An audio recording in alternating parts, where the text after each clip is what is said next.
आदरणीय सभापति जी, एक तरफ ये दृश्य है और दूसरी तरफ हमारे सदानंद जी मास्टर का दृश्य है।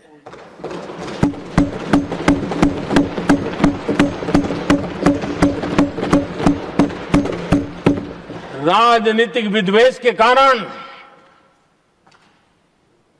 उनके दोनों पैर काट दिए गए। भरी जवानी में दोनों पैर काट दिए। कटे हुए पैर से जिंदगी गुजार रहे हैं, लेकिन संस्कार इतने ऊंचे हैं कि वाणी में भी अपशब्द नहीं निकलता है, बर्तन में भी कटुता नजर नहीं आती।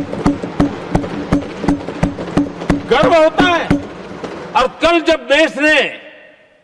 जब उनका पहला भाषण हो रहा था सदन में और उन्होंने जब अपने बेंच पर आपसे इजाजत लेकर के अपने कटे हुए पैर के लिए वो जो लीम का उपयोग करते हैं, आर्टिफिशियल लीम का, उन्होंने जब रखा, वो दृश्य देश के लिए पीड़ादायक था कि इस देश में ऐसा ही बंधारण की बातें करने वाले इंडिया अलायंस के लोग, और ये इंडिया अलायंस पूरा जिम्मेवार है इसके लिए, वैचारिक असहमति के कारण एक नौजवान के, और वो भी एक टीचर, शिक्षक के प्रति गर्व से, आदर से देखा जाता है, उसके पैर काट दे, लेकिन उनको कोई खेद नहीं है, उनको कोई दर्द नहीं है। लेकिन मैं मास्टर सदानंद जी को हृदय से अभिनंदन करता हूं कि उन्होंने जिस प्रकार से इतनी भयानक हमले के बाद भी देश की सेवा का अपना व्रत जारी रखा और आज देश की नीति निर्धारण में अंदर अपना योगदान दे रहे हैं। ये गर्व की बात है। और ऐसे लोगों के सहारे हम राजनीति में जीते हैं, काम करते हैं, देश के लिए जीने मरने की प्रेरणा मिलती है।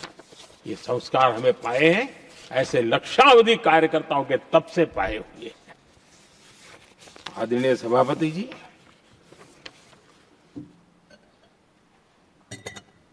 इन दिनों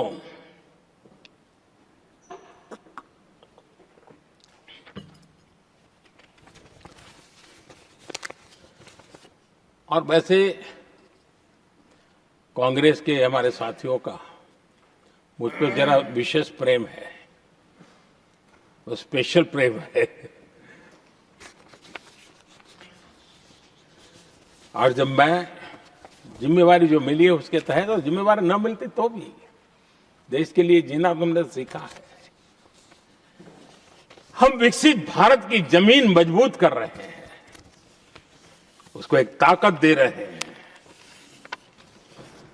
एक तरफ देश के युवाओं के लिए मजबूत जमीन तैयार कर रहा हूं, तो कांग्रेस मोदी की कब्र खोदने के कार्यक्रम करवा रही है।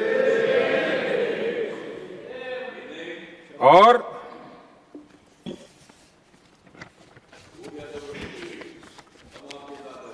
मोहब्बत की दुकान खोलने वाले मोदी तेरी कब्र खुदेगी के नारे लगा रहे हैं जी। ये कौन सी मोहब्बत की दुकान है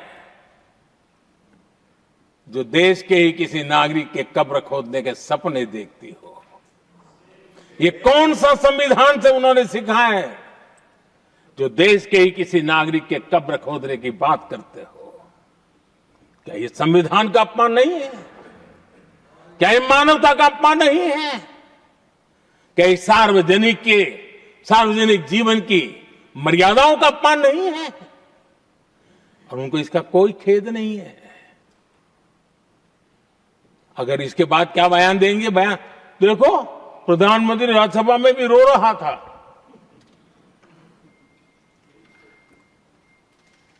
किस प्रकार के संस्कार और वृत्तियों से पले बड़े लोग हैं ये। आदरणीय सभापति जी, मेरे लिए कोई अनुभव मेरा बहुत पुराना है। 2002 से जब वे विपक्ष में थे तब से, और 2004 से जब वो सत्ता में आए तब से, और 2014 से मैं जब यहां आया तब से, पिछले 25 साल से संसद का एक भी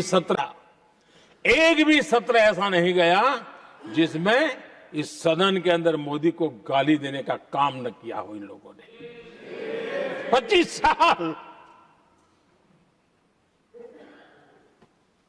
और मुझे किसी ने पूछा था, मोदी जी आपके स्वास्थ्य का क्या राज है? मैंने कहा मैं डेली 2 किलो गाली खाता हूं।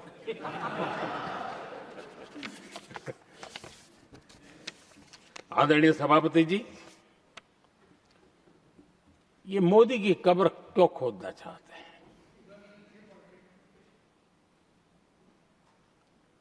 ये सिर्फ नारा नहीं है, ये इनके भीतर पड़ी हुई नफरत का प्रतिबिंब है, इसकी अभिव्यक्ति है। और वे इसलिए हैं, हमने 370 की दीवार गिरा दी, इसलिए वो मोदी की कब्र खोदना चाहते हैं। हमने नॉर्थ ईस्ट में बम बंदूक और आतंक का जो छाया बना रहता था, नॉर्थ ईस्ट में शांति और विकास का राह अपनाई, इसलिए वो मोदी की कब्र खोदने पर सोच रहे हैं। पाकिस्तानी आतंकियों को घर में घुस करके जवाब देते हैं, इसलिए मोदी की कब्र खोदने की बात कर रहे हैं। ऑपरेशन सिंदूर करते हैं, इसकी उनको परेशानी होती है और इसलिए वो मोदी की कब्र खोदते हैं। माओवादी आतंक से देश को मुक्ति दिलाने के लिए साहसपूर्ण कदम उठा रहे हैं, इसलिए मोदी की कब्र खोद दी है आपको।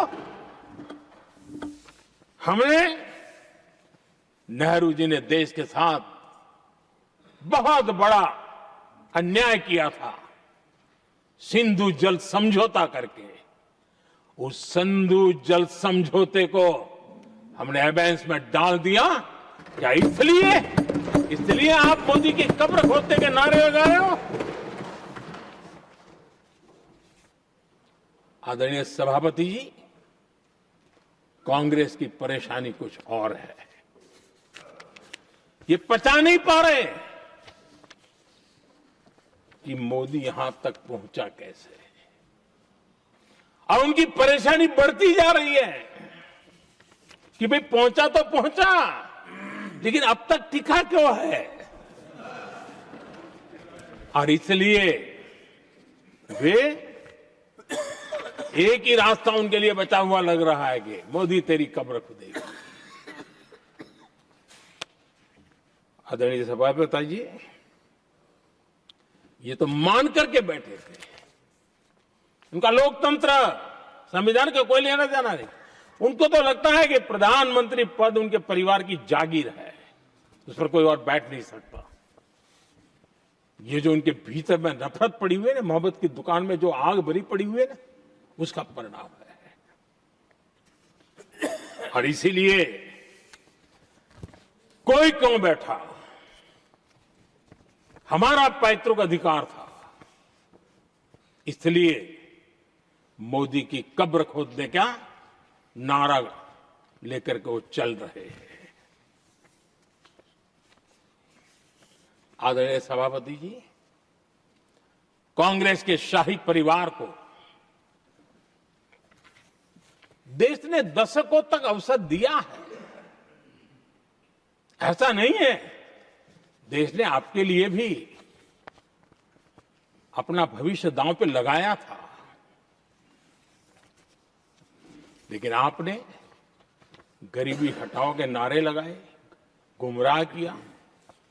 लाल किले पर से कांग्रेस के एक भी प्रधानमंत्री के भाषण में गरीबी हटाने की बात ना आई हो, ऐसा नहीं हुआ है। लेकिन किसी भी प्रधानमंत्री ने गरीबी हटाने के लिए क्या किया, वो एक बार भी नहीं आया। वो नारे से अधिक कुछ नहीं था उनका।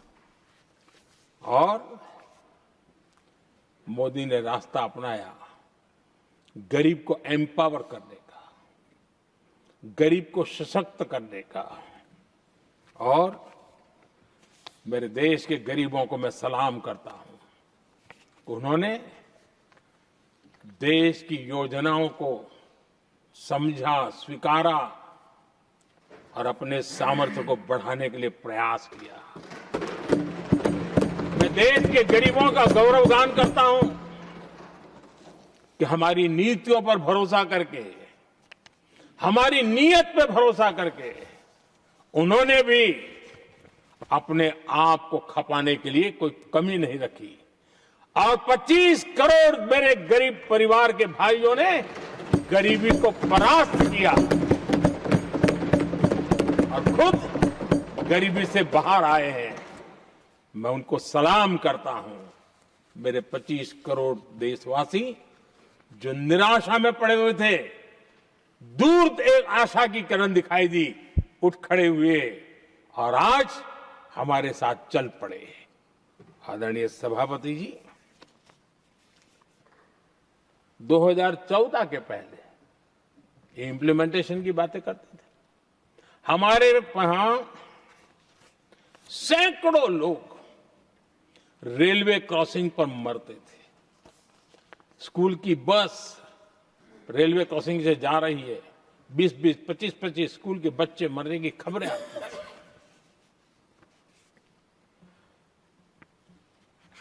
अनमैन्ड रेलवे क्रॉसिंग वो इतना बड़ा काम नहीं था कि नहीं कर सकते थे। ये काम भी मुझे करना हुआ और हमने सारे अनमैन्ड क्रॉसिंग बंद कर दिए, लाखों लोगों की जिंदगी बचा ली। इसलिए ये मोदी की कब्र खोदना चाहते हैं। आदरणीय सभापति जी,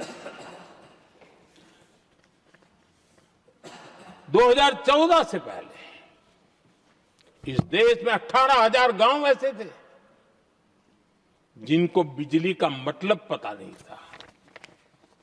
बिजली का कोई तार होता है, कोई बल्ब होता है, कोई लट्टू जलता हुआ उसमें उजाला निकलता, पता नहीं था उनको। 18,000 गांव 2014 के बाद जब आपने हमें दायित्व देशवासियों ने दिया, उन 18,000 गांव जिन्होंने कभी बिजली का मुंह तक नहीं देखा था, बिजली का शब्द भी कान पे नहीं सुना था, उन गांवों में उजाला पहुंचाया।